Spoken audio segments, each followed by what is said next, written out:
जोगिया के बोली बड़ा प्यारा लागे माइया हो। जोगिया के संगे हम जाब, जोगिया के संगे हम जाब। जो तोर ससुर हो नवैया हो। काऊ जवाब हम देव, काऊ जवाब हम देव।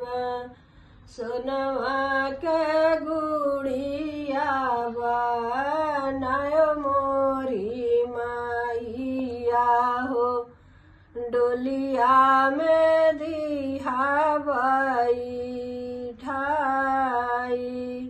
सोने के गुड़िया बना मोरी माइया हो।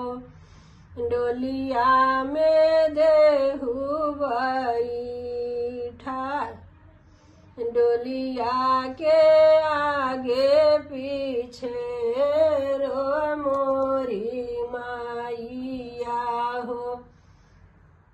ससुर जी जाई हम हाई, डोलिया के आगे पीछे रो मोरी माइया हो। ससुर जी जाई हलो भाई, जोगिया के बोली बड़ा प्यारा लागे माइया हो। जोगिया के संगे हम जाब, जोगिया के संगे हम जाब। जो तोरा जेठाऊ हो नवैया हो। काऊ जवाब हम देव, काऊ जवाब हम देव।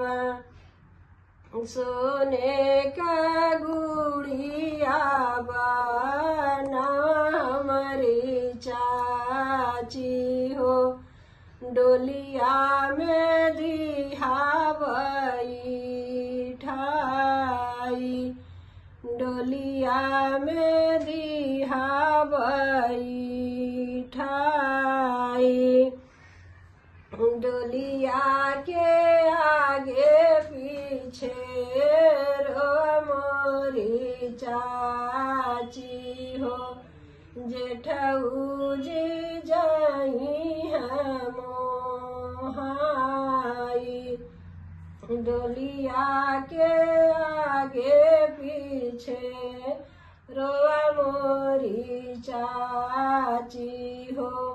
जेठाऊ जी जाई हम हाई, जोगिया के बोली बड़ा प्यारा लागे माइया हो।